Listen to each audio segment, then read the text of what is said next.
ये देश को वैसे ही गुमराह कर रहे हैं कि हम बात कर रहे हैं, हम ये करेंगे।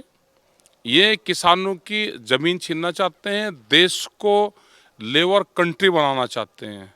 ये इनकी पॉलिसी है।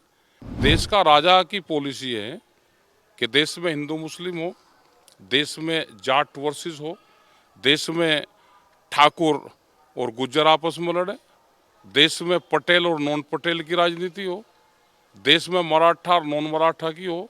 तो ये तो बंटवारा देश का राजा चाह रहा है। इनका मकसद है कि हिंदू मरे, ये जेल में जाएं, फिर इनको सजा हो और फिर देश में नफरत फैला और लोग फिर मुसलमानों के खिलाफ हों। हम अपने आंदोलन, हम अपने मुद्दे किसान के आधार पर करते हैं। जो किसान के इशू होते हैं उस पर हम करते हैं। पॉलिटिक्स से हम दूर रहते हैं।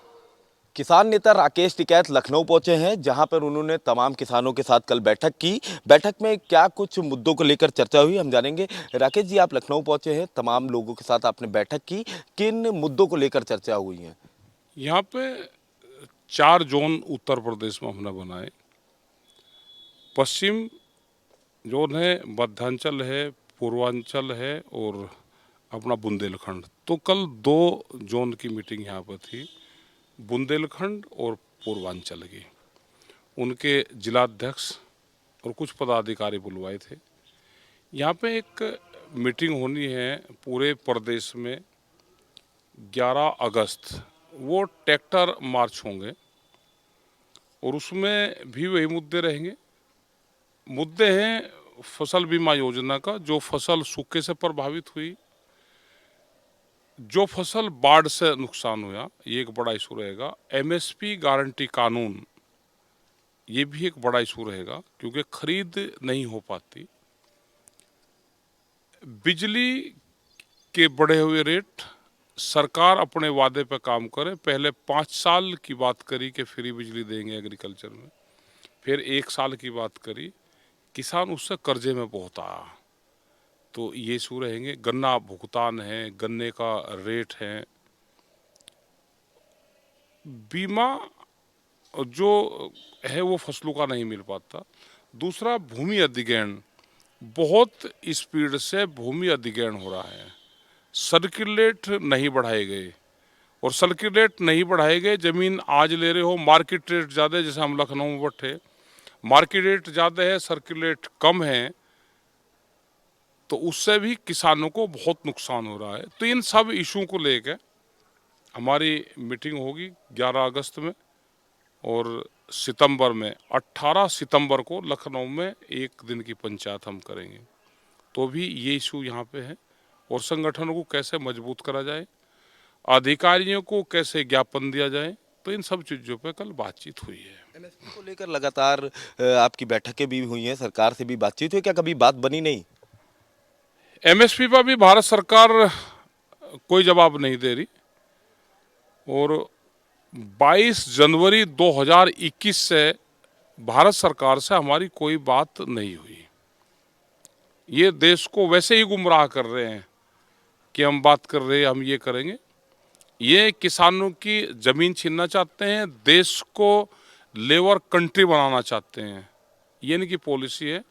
ज़मीन छीनने का बड़ा षड्यंत्र इनका चला हुआ है।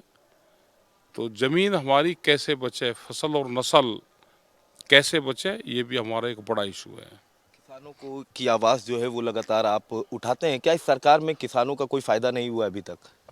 फायदा कोई नहीं सरकार में। ये तो ये है कि जो ये कह रहे हैं, अपने घोषणा पत्र में जो कहा वो भी नहीं कर रहे। एमएसपी गारंटी कानून, ये वही कानून है जब 2011 में माननीय प्रधानमंत्री जब मुख्यमंत्री थे तो ये उस कमेटी के मेंबर थे। इन्होंने अपनी रिपोर्ट उस टाइम के प्रधानमंत्री डॉक्टर मनमोहन सिंह को सौंपी थी। वो एक कमेटी थी और उसमें कहा था कि देश में एमएसपी गारंटी कानून लागू होना चाहिए। हरियाणा में हिंसा हुई और कौन इसका जिम्मेदार है? हालांकि वहां के मुख्यमंत्री ने साफ कह दिया कि ये एक साजिश थी और एक साजिश के तहत ये हिंसा कराई गई है। तो उसका नाम बताओ ना कि किसने। अगर मुख्यमंत्री कह रहा है तो साजिश किसने करी है? क्या 2 साल से यात्राएं नहीं निकाल रहे वहाँ को? 2 साल से छेड़खानी नहीं कर रहे। वहाँ पे 2 साल से गांव के नाम पे मुस्लिम समाज को मारा नहीं जा रहा, तो वे कौन बच्चे हैं? सरकार और राजा की पॉलिसी है कि ये बंटवारा हो। तो अगर देश का राजा ये चाह रहा है कि ये फैले और देश में नफरत फैले, तो अधिकारी और मुख्यमंत्री की क्या हैसियत है भाई? देश का राजा की पॉलिसी है कि देश में हिंदू मुस्लिम हो, देश में जाट वर्सेस हो, देश में ठाकुर और गुज्जर आपस में लड़े, देश में पटेल और नॉन पटेल की राजनीति हो, देश में मराठा और नॉन मराठा की हो। तो ये तो बंटवारा देश का राजा चाह रहा है। अब राजा चाह रहा तो भाई नीचे वाले क्या कर सकते हैं? मंत्री कह रहे हैं वहाँ की सरकार की छवि खराब करना चाह रहे हैं लोग, इस वजह से वहाँ पे दंगा। वो तो ठीक कह रहे हैं छवि खराब करने। अब वो केंद्र सरकार का नाम तो लेगा नहीं। ये पूरी पॉलिसी बीजेपी की है जो इस तरह का षड्यंत्र रच रही है। क्या चुनाव से पहले इस तरह की चीजें करा? चुनाव से पहले करना चाहते हैं, और जो नुहू है, जो मेवात क्षेत्र है, उसको ये ट्रायल बेस पे करना चाहते हैं। लेकिन वहाँ के लोग नहीं चाहते, वहाँ के लोग शांतिपूर्ण तरीके से रहना चाहते हैं। और ये ट्रायल जिसको भी अगर देखना है तो मुजफ्फरनगर देख सकता है। ये किसी का पता नहीं लेते। हमने इन सब बच्चों को कहा कि ये झगड़ा करवा के दूर चले जाते हैं। इनका मकसद है कि हिंदू मरे, ये जेल में जाएं, फिर इनको सजा हो और फिर देश में नफरत फैला और लोग फिर मुसलमानों के खिलाफ हों। राहुल गांधी को सुप्रीम कोर्ट से बड़ी राहत मिली और सुप्रीम कोर्ट ने ये खुद भी कहा है कि निचली अदालत ने बहुत जल्दी ये फैसला सुना दिया और उनको सजा का जो है ऐलान कर दिया। क्या लग रहा है, दबाव में निचली अदालत ने इस तरह का फैसला दिया था? देखो, ये जो सरकार आज की है, ये ना कोर्ट को मानती है, न ये इलेक्शन कमीशन को मानती है, ये किसी को नहीं मानती। ये हर आदमी को दबाव में लेना चाहते हैं। लेकिन हम ये नहीं कह सकते कि कोर्ट ने प्रेशर में करा। कोर्ट को जो तथ्य मिले होंगे उसके आधार पर जो उसको ज़्यादा से ज़्यादा वो दे सकता होगा, भाई राजाओं को खुश करने के लिए, वो कर दिया होगा कोई भी काम। गठबंधन बनाया गया है, 26 पार्टियों का नाम रखा गया है इंडिया। क्या लग रहा है, इसका कुछ असर पड़ेगा? अगर ये इकट्ठे होंगे और घर में सोना छोड़कर सड़क पे आएंगे तो बिल्कुल असर होगा। आपको इनकी तरफ से कोई नेता इस गठबंधन की हम तरफ तो से? दूर रहते हैं, इस सिस्टम से हम दूर रहते हैं। हम हर मुख्यमंत्री से, हर सरकारों से हम मिलते हैं, क्योंकि अलग अलग जगह अलग अलग पार्टियों की सरकार है, तो हमको सबसे मिलना पड़ता है। आज छत्तीसगढ़ हो, कर्नाटक हो, इनमें सब में आंदोलन चले हुए हैं। 8 महीने पहला एक आंदोलन बिलारी में शुरू हुआ कर्नाटक में, वो किसानों का बैंकों के खिलाफ है, तो हम उसमें जा रहे हैं 21 तारीख में। फिर वहाँ के मुख्यमंत्री से बात करेंगे 21-22 तारीख में, उसका समाधान हो। अभी भी उनसे बात करी थी, यही छत्तीसगढ़ में वहाँ के मुख्यमंत्री से भी मीटिंग की थी।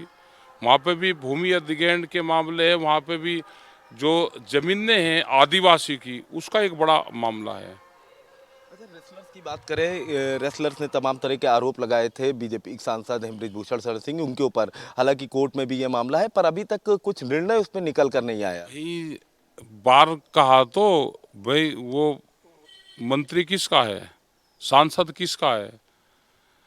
इस देश में अगर वहाँ पे सरकार में लोग शामिल है तो उनका कुछ नहीं होगा, उनके लिए सरकार लिबरल रहती है। और अगर दूसरे लोग होंगे उनके लिए सरकार सख्त रहती है। वो उनका आदमी है, 6 महीने से वे उसके ऊपर एलिगेशन लगा रहे, पास्को जैसी धाराएं लगी है।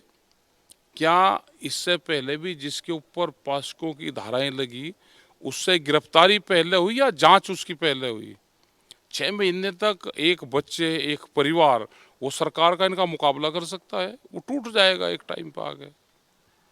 जब सरकार उनको फैसिलिटी दे रही है, उनको नहीं उनके खिलाफ कुछ करेगी, तो आने वाले टाइम पे ये आंदोलन इसी तरह से टूट जाते हैं। रेसलर्स की कई मंत्रियों से मुलाकात भी हुई थी और तमाम मंत्रियों ने उनको आश्वासन भी दिया था, पर अभी तक देखा जाए तो मामला ठीक उसी तरह से है। हालांकि कई गवाही भी हो गई इस पूरे मामले में, पर बृजभूषण शरण सिंह भी लगातार कहते हुए चले आ रहे हैं कि उन्होंने कुछ किया नहीं है। इस तरह के आरोप लगाए जा रहे हैं उनको। उनकी जांच हो ना भाई। जो आरोप लगा रहे, इससे पहले भी आरोप लगे तो गिरफ्तारी होती है। तो एक बार ये सरकार भी उसको गिरफ्तार कर कर फिर बेल दे देती तो देश को ये लगता कि नहीं, सरकार सबके लिए बराबर है। सरकार पक्षपात करती है, ये सबकी समझ में आ गया। एक आखिरी सवाल लेंगे, अब राकेश टिकैत अपने एक संगठन को कैसे और मजबूत करेंगे, और साथ साथ आने वाले समय में 2024 का लोकसभा चुनाव है, तो किसान किसकी तरफ जाएंगे? देखो, किसान तो सब जातियों का है, सब धर्मों में किसान बटा हुआ है। वो अपने सिस्टम से कैंडिडेट के आधार पे, क्षेत्र आधार पे, भाषा आधार पे और जो देश में माहौल चल रहा है उसके आधार पे वो अपना वोट कर देता है। अभी वो नहीं कि किसान किसी पर्टिकुलर एक जगह जाएगा, वो इस तरह का देश में ना माहौल है न इस तरह का है। हम अपने आंदोलन, हम अपने मुद्दे किसान के आधार पर करते हैं, जो किसान के इशू होते हैं उस पर हम करते हैं। पॉलिटिक्स से हम दूर रहते हैं। तो लोकसभा चुनाव जो है 2024 का, उसमें क्या लग रहा है, इस बार के जो नतीजे होंगे उसमें कहीं ना कुछ बदलाव देखने को मिलेगा? अगर ये आंदोलन करेंगे विपक्ष वाले, जो इंडिया है, अगर वो आंदोलन करेगी तो उनको फायदा मिलेगा, अगर वो डर जाएंगे तो उनको नुकसान होगा। अगर ये गठबंधन आपको बुलाता है कि आप जाएंगे उस तरफ? नहीं, हमें कोई नहीं बुला रहा, हमारा तो उनके खिलाफ भी आंदोलन है, इनके खिलाफ भी है, हमें कोई नहीं बुलाता। बहुत बहुत धन्यवाद। तो देखिए, ये किसान नेता राकेश टिकैत जी थे, जिन्होंने साफ तौर से बताया कि आने वाले लोकसभा चुनाव में जिस तरफ जहां भी किसान जाएंगे कहीं ना कहीं उसका पलड़ा भारी रहेगा, और इनका साफ तौर से ये भी कहना है कि ये इन तमाम पॉलिटिकल चीज़ों में पड़ना नहीं चाहते। वीडियो जर्नलिस्ट राजबीर के साथ मैं अबू तलहा, आज की खबर लखनऊ।